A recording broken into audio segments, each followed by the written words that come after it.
¿Cómo están? Le damos la más cordial bienvenida a esta nueva entrevista de la serie de colección de voces del Archivo Histórico del Archivo Nacional de Costa Rica, en una coproducción entre el Archivo Nacional y el Canal 15 de la Universidad de Costa Rica. Hoy, 8 de febrero del año 2013, tengo el gran placer y privilegio de conversar este día con don Enrique Obregón Valverde, una persona con una vida sumamente prolífica, un costarricense muy destacado, como ustedes van a ver a lo largo de esta conversación. Don Enrique, muchas gracias por aceptar la invitación a conversar en esta entrevista. Para poner en contexto lo que ha sido el recorrido de vida de don Enrique, me voy a permitir leer un pequeño extracto de lo que ha sido su carrera. Don Enrique Obregón Valverde ha sido abogado, escritor, diputado, embajador. Es todo un desafío entrevistarlo con semejante trayectoria. Nació el 13 de octubre de 1924, lo que significa que tiene 88 años de edad en este momento. Su secundaria la realizó en el Instituto de Alajuela y su educación universitaria, estábamos conversando ahora antes de la grabación, dio inicio en la Universidad de Costa Rica sus estudios de Derecho como abogado y posteriormente don Enrique se traslada a España, donde estudia en la Universidad de Madrid, estudios superiores en Derecho y estudia Derecho Internacional Público y Administrativo, así como es egresado de la Escuela de Periodismo de Madrid. En el área de lo que ha sido la función pública, don Enrique ha desempeñado múltiples cargos. Ahora él nos detallará sobre los más destacados de ellos. Aquí en mi lista yo tengo anotado que fue presidente municipal del Cantón de Pérez Celedón, diputado en la Asamblea Legislativa entre 1958 y 1962, embajador en España, ante la Santa Sede, ante el gobierno de Suiza y ante organismos internacionales de las Naciones Unidas en Ginebra, así como embajador en Moscú. También fue ministro de Gobernación, miembro de los consejos universitarios de la Universidad de Costa Rica y de la Universidad Nacional, e intervino en la fundación de la Universidad Estatal a Distancia y del Canal 13. Sumado a todo esto, don Enrique Obregón pertenece al grupo fundador del Partido de Liberación Nacional. Don Enrique además tiene toda una trayectoria en el campo de las letras como periodista, como escritor, como articulista. Dentro de sus libros se encuentran Parte de un camino, Este día, Tiene futuro la democracia, Socialismo democrático y el Partido de Liberación Nacional, ABC de la socialdemocracia, El señor Rocha, Gobernar para el pueblo y Escalerita al jardín. Como les decía hace unos minutos, él ha sido un destacado comentarista en muchos periódicos costarricenses como La República, La Prensa Libre, El Excelsior y en La Nación, que es una actividad que aún en este momento don Enrique desarrolla activamente. Ha sido también conferencista sobre temas democráticos en diferentes países y ha recibido diferentes condecoraciones: la Gran Cruz del Mérito Civil en España, la Gran Cruz de Isabel la Católica y la Gran Cruz de la Orden de Malta, así como la Medalla de Oro de Amadi.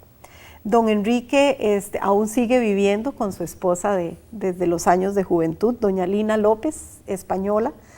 Juntos criaron 4 hijos, la hija mayor ya falleció y don Enrique es además el papá del actual ministro de Cultura y Juventud, don Manuel Obregón. Ese es un resumen cortito para arrancar esta conversación, don Enrique. Como yo le comentaba, parte de nuestro objetivo es poder compartir con quienes vean la entrevista un recorrido de lo que ha sido su vida tan rica. Entonces, ¿qué le parece si empezamos por los años de infancia? Yo me encontré un texto suyo en uno de sus comentarios de periódico que dice lo siguiente: en nuestro hogar todos nos levantábamos a las 5 de la mañana para hacer fila en el único baño y nos acostábamos a las 8 de la noche, después de tomar un chocolate caliente con galletas caseras que hacían una vez por semana. vida apacible como planificada especialmente para vivir bien, sin congojas, sin apuros, sin ambiciones de tener cosas, pero bien atendida para que durara mucho tiempo. ¿Qué destaca usted de los años de su infancia, don Enrique? Bueno, mire, yo puedo decir que mi infancia fue un poquito intranquila, no viviendo en un solo lugar. Por razones de trabajo, mis padres se trasladaron varias veces de residencia. Y mi madre era maestra, mi padre era periodista. Y en un momento la nombraron maestra en San Isidro, en Santa María de Dota. Ahí nací yo. Entonces, durante gran parte de mi infancia me crié con un gran sentimiento por aquel pueblo, porque hubo como mucho cariño de mis padres por Santa María. Pero luego, en esa época comenzó la emigración de toda esta región de Los Santos, Santa María y tal, para el sur, para el General, como llamaban en aquella época. Y entonces mi madre, ni lerda ni perezosa, también se apuntó. Y de Santa María nos fuimos para Pérez Celedón, que no, en ese tiempo se llamaba nada más el General. Y a ella la nombraron maestra, a ella. Fue una de las primeras maestras en Pérez Celedón. Y ocupó la escuela de Quebradas. Y entonces yo me fui con la familia en esa época, cuando tenía 1 año. Entonces soy uno de los primeros que pasaron por el cerro a caballo, en mi caso, a hombros de un peón en una java. Imagínese. Y creo que debo ser el único sobreviviente de aquellas gentes que pasaron por el Cerro de la Muerte a caballo en aquella época. Porque estoy hablando de que yo pasé por ahí en 1925. No había caminos siquiera. No había caminos, lo que había era una picada. Y allá se dormía en unos refugios que tenía el gobierno. Y los cuentos que contaba mi madre sobre aquella tragedia, aquella trayectoria, cuentos imposibles de creer, ¿verdad? De que aparecía el león, que había dantas, que había cualquier clase de animales y que no se podía gritar mucho en el cerro porque llovía, decían, si se gritaba. Bueno, hay toda una etapa primera sobre esa vivencia mía de pequeño en toda esa región. Y eso motivó para que después, ya adolescente, creado con los cuentos de San Isidro, cuando terminé mi bachillerato, yo quise hacer una finca, como la mayor parte de los muchachos de aquella época, tal vez un poco picados por la ascendencia campesina que tenemos casi todos los costarricenses. Y yo me fui a hacer una finca a los 18 años. Y me fui allá a la región de Rivas, de Chimirol, de Canán, que era un pueblecito recién fundado. Y ahí estuve 3 años haciendo una finca, aprendí todos los oficios de los campesinos, de yerbar cañales, de tramitar la fábrica de dulce en un pequeño trapiche que había de una sola paila, de enjugar bueyes, de aprender después el oficio mayor que en aquella época era voltear montaña con hacha. Y puedo decir que lo aprendí. Y logré ser un buen hachero, digo yo. ¿Y qué decían sus papás cuando el hijo termina el bachillerato y dice, quiero hacerme una finca? Mis padres en principio no estaba de acuerdo, porque lo que querían era que yo siguiera estudiando. Y yo, un poco rebelde, yo en aquella época no quería tanto seguir estudiando como hacer una finca, pero además porque no tenía oportunidad de continuar un estudio. La Universidad de Costa Rica estaba apenas comenzando y yo veía que no tenía oportunidad porque tenía que trabajar para poder estudiar y no lo podía hacer. Entonces, mi oportunidad me la hice yo mismo. Entonces me fui para allá. Mi padre quiso traerme, no quise, en fin, duré 3 años. A los 3 años... ¿Solo, don Enrique? Fue cuando, sí, solo. Estando allá me di cuenta de que era una región donde no había escuela, donde nadie sabía leer ni escribir, porque la tradición de este país es que éramos un país de gente de enseñanza gratuita y obligatoria, pero eso era para cierta élite. Pueblo. En esa época, el 82% de la población de este país eran campesinos. Y de esos 82%, el 90% eran jornaleros del campo. Sí, el acceso a la educación era muy restringido. Entonces, esos jornaleros del campo, a los hijos no tenían acceso a la escuela, si acaso a un primer grado, y luego, como decían ellos, a trabajar. Cuando un niño les nacía, estos campesinos decían, me ha nacido un peoncito, es decir, un jornalero del campo. La revolución de verdad la hizo don Pepe Figueres después, cuando universalizó la educación. Y entonces ya, cuando nacía un hijo, los campesinos decían, me ha nacido un profesional. Ya era otra concepción. Era otra cosa. Don Enrique, y en ese camino suyo hay un momento en que usted, bueno, se viene a San José y estudia en la Universidad de Costa Rica, y después usted tiene la oportunidad de ir a España, de donde era su mamá, que es mi esposa. Su esposa, perdón, su mamá sí era costarricense. Claro. ¿Qué significó ir a España, don Enrique? Bueno, mire, yo participé en todo el proceso de la revolución y cuando estuve en la universidad, la efervescencia revolucionaria, ahí tuve la oportunidad de hacer una gran amistad con Rodrigo Facio, con Carlos Monge Alfaro, con Isaac Felipe Azofeifa. Como representante de los estudiantes integré el Consejo Universitario.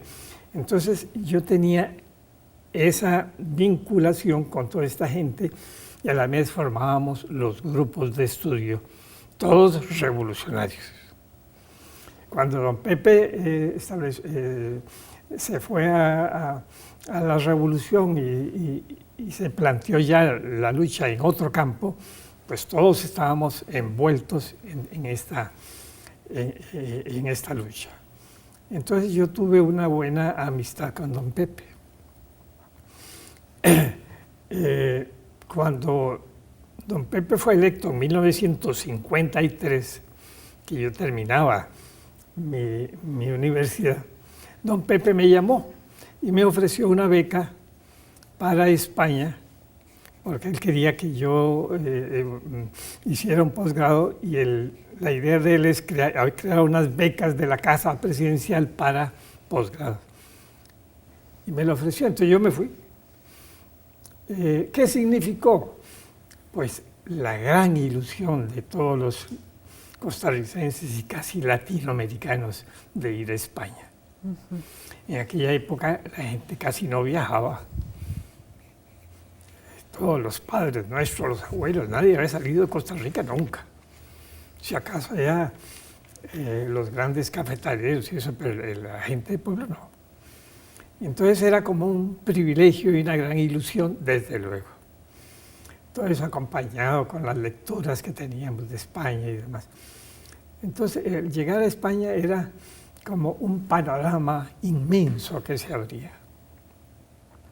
y de llegar a una universidad con aquella clase de catedráticos que había en aquella época.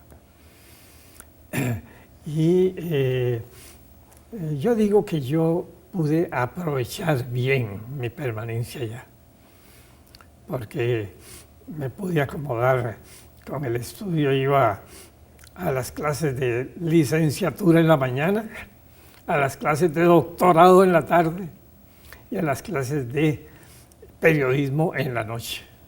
Estaba fascinado estudiando. Ajá. ¿Y ese gusto por estudiar desde siempre, don Enrique, Yo tuve, desde pequeño? Sí, una pasión, digamos, de tipo familiar casi, ¿no? Había una tradición de estudio en mi casa de toda la familia de don Miguel Obregón, de toda esa familia de gente de estudio y a la vez de la familia de mi madre. Por ejemplo, en la familia de mi madre hubo gente que se destacó, generalmente era gente de clase media baja, pero hubo un personaje que se destacó que fue un tío abuelo mío, que fue don Santos León Herrera, que luego fue diputado y ministro, vicepresidente de la República y presidente de la República en tiempo de la Junta de Gobierno, don Santos León. Entonces había una tradición. Yo aprendí a leer desde los 4 o 5 años, seguí con el afán de la lectura y he pasado toda la vida con esa inquietud de leer y de conocer cosas. ¿Verdad? ¿Y en España conoció a su esposa? Sí, de esas cosas casuales de la vida. Yo digo que providenciales también.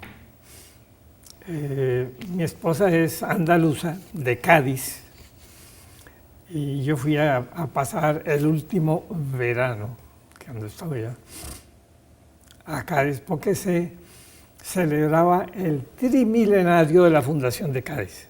Imagínate. Cádiz es la ciudad más vieja de Occidente, más vieja que Roma. Cádiz se fundó 300 años antes de Roma. Y yo tenía como una inquietud por conocer Cádiz, ir a conocer dónde fue que se estaban las cortes de Cádiz y estas cosas. Pues, por curioso, me encontré con mi esposa, con esta muchacha que estaba ya terminando sus estudios. Mi esposa estaba terminando los estudios de profesora mercantil. Bueno, la conocí ahí un verano y tal, y luego yo tuve que ya venirme para Costa Rica. Y entonces, durante 2 años, duramos escribiéndonos cartas. Y a los 2 años. O sea, usted no ha escrito solo por razones profesionales, también por razones personales le ha tocado escribir montones. Sí. Si se hubieran recogido esas cartas, tal vez hubiera sido algo interesante. ¿No las conservan, don Enrique? No, con el asunto de los traslados y tal, se perdieron. Imagínese. Pues que a uno no le da tal vez valor literario, tal vez no lo tenía, desde luego. Y hasta que me casé yo realmente nunca tuve como una inquietud política. Ese es el tema que sigue, vamos. Mi inquietud en era orden. Literaria, era profesional. Yo vine de España con deseos de tener un bufete, una profesión y dedicarme un poco a continuar leyendo sin inquietudes políticas. Yo no sé en qué momento me picó el mosquito de la política. ¿Y por dónde entró? ¿Cuál fue la puerta de entrada? Digo yo que tal vez por haberme ido a abrir bufete a San Isidro. Yo abrí, el primer bufete que abrí lo abrí en San Isidro. Y como había participado en todo este proceso de la revolución y demás, pues la gente de allá que dirigía el Partido Liberación se acercaron. Entonces yo me integré al grupo. pero un afán de ayudar. Antes había sido yo regidor municipal, pero un poco arrastrado, porque fue Daniel Uber quien vino y me dice, vos tenés que ser aquí el regidor, pero yo sin interés político.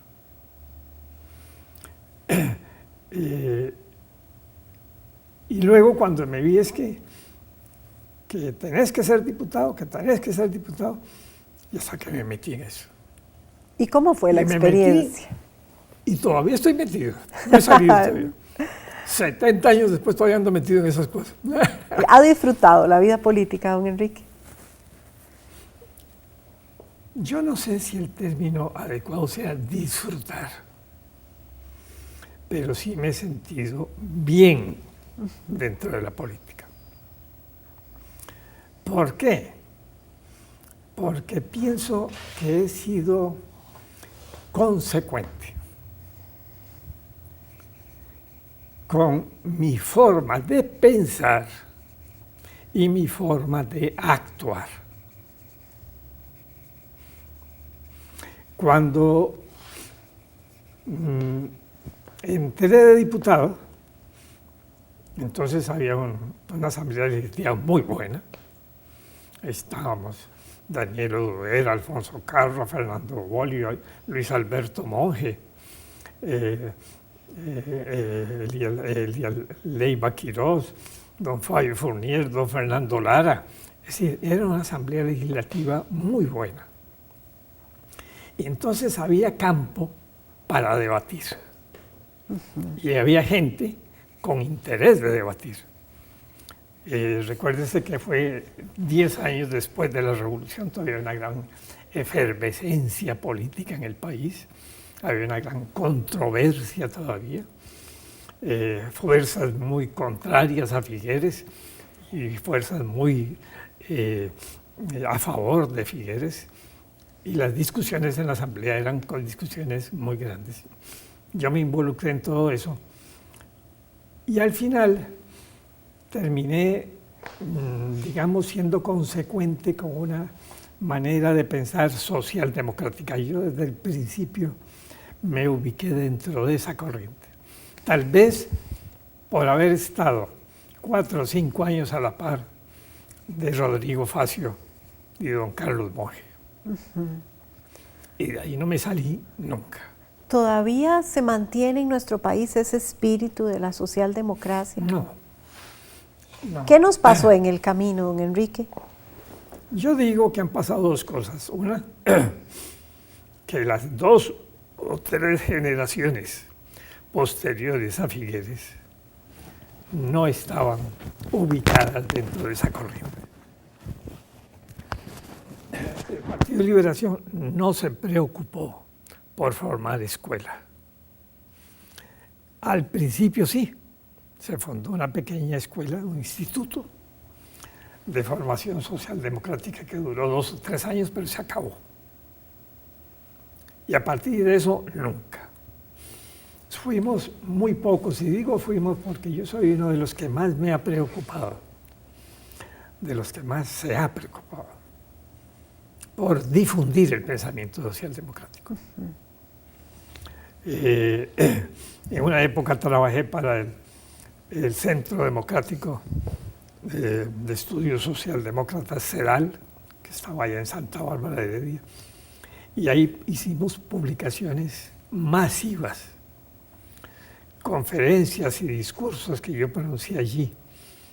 Los distribuíamos en las bases del partido en ediciones de 30 y 40 mil ejemplares. Sí, era toda una tarea educativa. Educativa. Y esa ha sido mi preocupación desde entonces. Escribir, publicar, pero para difundir, porque nadie lo hace. Y cuando entramos ahora, hace unos 8 años, a fundar el grupo Raíces del partido, cuando vino todo el descalabro del partido, cuando se quedó huérfano el partido de líderes, fundamos ahí un grupo para publicar y hemos publicado alrededor de 60 libros, revistas folletos de difusión del pensamiento. Entonces hemos editado toda la obra de Rodrigo Facio, de don Pepe Figueres, de Daniel Oduber, y desde luego parte de lo que yo he producido. Dentro de las generaciones de costarricenses de hoy, don Enrique, hay con frecuencia desencanto por el quehacer político y tal vez un poco de escepticismo hacia el trabajo de los políticos. ¿Usted qué le diría a esas personas que tienen ese desencanto o a las personas que dicen, no, yo no quiero ir a votar, no vale la pena? Mire, en eso hay verdades y mentiras. El término desencanto lo inventaron algunos tratadistas de ciencia política de los últimos años, porque efectivamente ha habido una desilusión popular por el gobierno democrático, porque la democracia promete mucho y no puede cumplir. Se desborda el reclamo popular ante la posibilidad de atender las necesidades populares. Eso por una parte. Es decir, hay más reclamo por hacer que lo que puede hacer. Pero además hay un vicio de las personas que integran la función pública que se van burocratizando en la función y se van desviando hacia las posiciones más suaves. Se pierde el sentido revolucionario que lleva implícita la idea de la democracia. La democracia es un quehacer revolucionario permanente. Y cuando se pierde la mística por la democracia, se pierde la verdadera forma democrática de gobierno. El desencanto, la desilusión de la gente es justificable. Y si además de eso la gente ve que los que luchaban por los postulados de la libertad y los derechos de los pueblos comenzaron a enriquecerse, y la gente se preguntaba, ¿y de dónde cogió fulanito su riqueza? Si lo que ha sido es un burócrata. Y entonces se perfila aquella idea tradicional de la, digamos, burocracia de la Iglesia,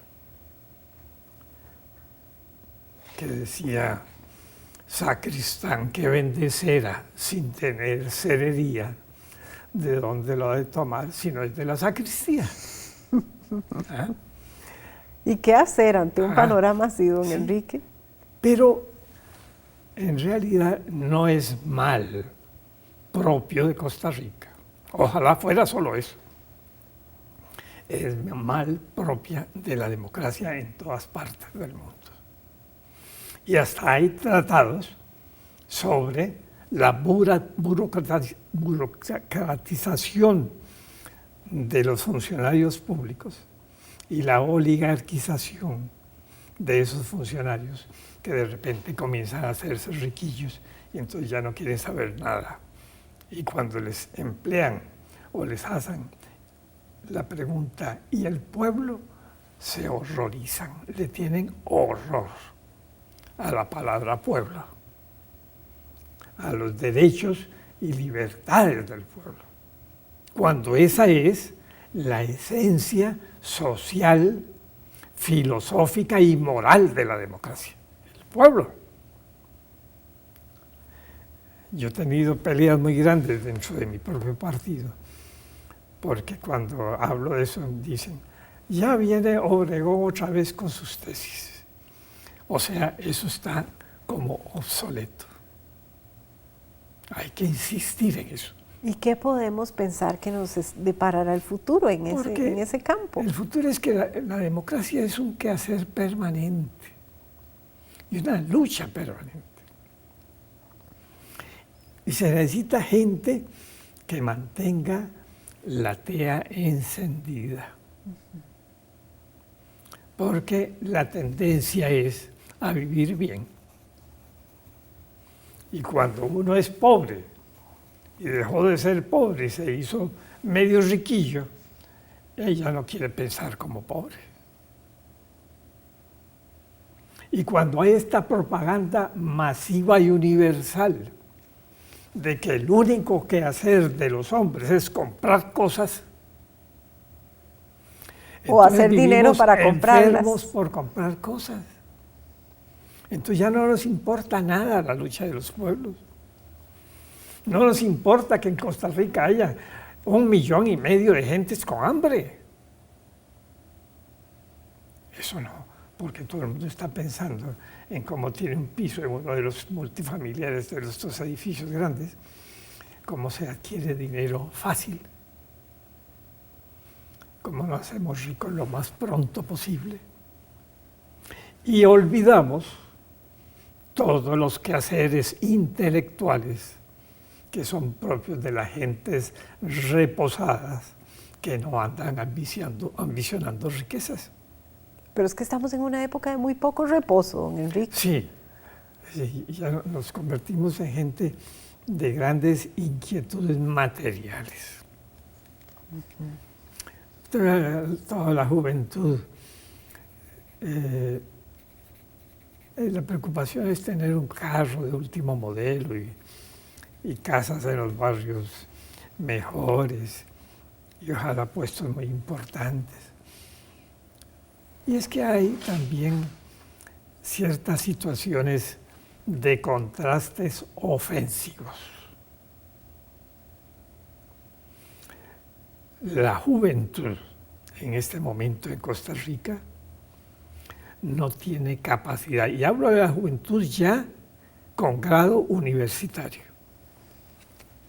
Casi no tiene capacidad para comprar un carro y menos para comprar una casa. Sí, es cierto. No pueden comprar una casa. Y el gran mérito de la Revolución de Figueres es que creó la clase media.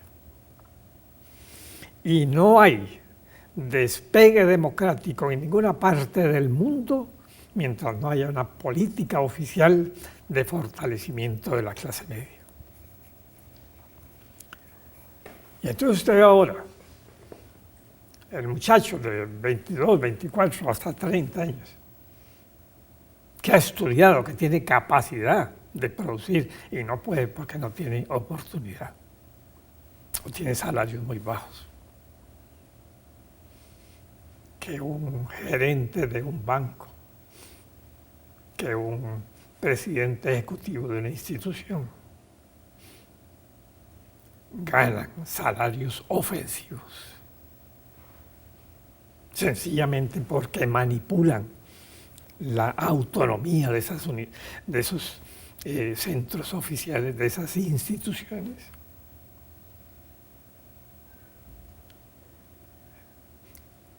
Presidentes y gerentes que ganan 12 y 14 y más millones de colones por mes.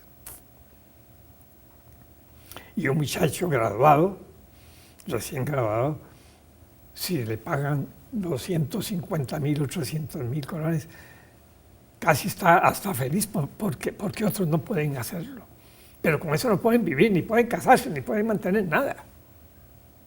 Don Enrique, esa observación suya de lo que es la realidad de nuestro tiempo, esa mirada aguda a observar lo que es la Costa Rica de hoy, me lleva a mí al tema de su quehacer como escritor, como periodista, que justamente usted destaca en algunos de sus textos esa importancia de ser un observador y analizador de la realidad.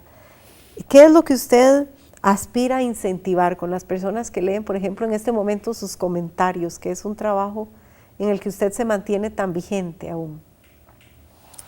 Mire, Yo pienso que uno de los deberes de un intelectual que estime y aprecie su intelectualidad, es decir, la función del hombre culto en una sociedad que no despega económicamente y que lo que está produciendo es miseria.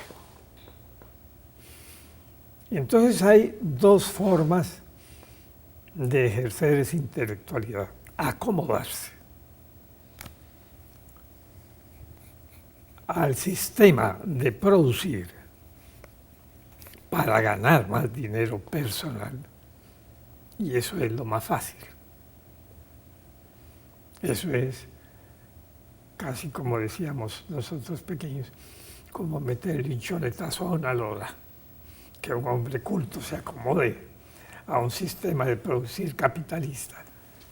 Pues es cuestión de olvidarse de todo lo que constituye y es la esencia espiritual de lo que llamamos humanismo, los valores espirituales de un hombre culto y de un sistema. Y lo otro es oponer. Pero para oponerse, pues hay que tener, yo no quiero emplear la palabra valor, porque no es eso. Es el término consecuencia con lo que se ha dicho y defendido y con lo que se cree. Coherencia, probablemente. Coherencia. Ortega y Gasset decía, hay que hincar los talones muy firmes en el suelo para poder luchar, para poder defender cosas. En Costa Rica se acabaron los hombres que decían cosas. A mí, de vez en cuando, alguien me dice, ¿y que usted como escritor? Le digo, no, yo no soy escritor. Yo soy un hombre que escribe cosillas. Y entre las cosillas que escribo está el ser consecuente con lo que pienso. Y entonces soy un crítico. Dentro de cierto sector de mi propio partido, soy medio odiosito. Cuando yo empleo la palabra socialismo, algunos compañeros me querían fusilar. ¿Cómo vamos a decir que somos socialistas? Entonces yo les digo, miren, en el asunto de ideas políticas, en el mundo, solo existen dos corrientes: liberalismo y socialismo. Y fuera de eso no existe nada. Entonces, o somos liberales o somos socialistas. Y yo, desde hace mucho tiempo, dije que yo no soy liberal. Así que es socialista. Entonces diría como el filósofo, ergo, en consecuencia, soy socialista. Don Enrique, lastimosamente el reloj nos gana la partida, tenemos que ir concluyendo, pero no quisiera terminar esta entrevista sin antes consultarle por este momento de su vida en que usted es el papá del ministro de Cultura, don Manuel Obregón. Ajá. ¿Cómo ha sido ver a su hijo convertido en ministro de Cultura? Bueno, mire, como siempre hay gente que anda cuestionando cosas. Cuando a mi hijo lo nombraron ministro, alguien en alguna de esas páginas, ¿cómo llama eso? Web. En algún sitio web. Que yo la tengo, pero no conozco nada, entonces un nieto mío es el que me manipula. Alguien dijo, claro, Enrique Obregón ya tuvo su triunfo político, porque logró que nombraran a un hijo del ministro. Entonces yo le dije, mire, a Manuel Obregón lo nombraron ministro no por ser el hijo de Enrique Obregón, sino por ser Manuel Obregón. Lo nombraron por él, no por mí. Y claro, ese señor que me cuestionó no sabía que cuando Manuel llegó a decirme que lo quería nombrar ministro, yo le aconsejé que no aceptara. ¿Y por qué así, don Enrique? Porque yo sé lo que es la función pública. Claro. Yo casi no le deseo a un hijo ser funcionario público. Pero seguro don Manuel tenía ese mismo gusanito que en algún momento lo picó a usted. Él se sentía honrado con el puesto, como lógicamente debe sentirse uno cuando lo nombran en un puesto, cuando se lo ofrecen. Pero yo pensaba en la carrera musical de Manuel y que si él aceptaba el puesto iba a truncar esa carrera como efectivamente le ha pasado. Y entonces ese era un perjuicio, porque después de tantos años de estar laborando por crearse un puesto en una carrera, hacerlo a un lado por otra cosa. Bueno, no me hizo caso. Pero el caso es ese, que mi inquietud no era de ir donde doña Laura, con la cual yo no tenía amistad, además relación política en el partido, a decirle que nombraba a un hijo mío, jamás.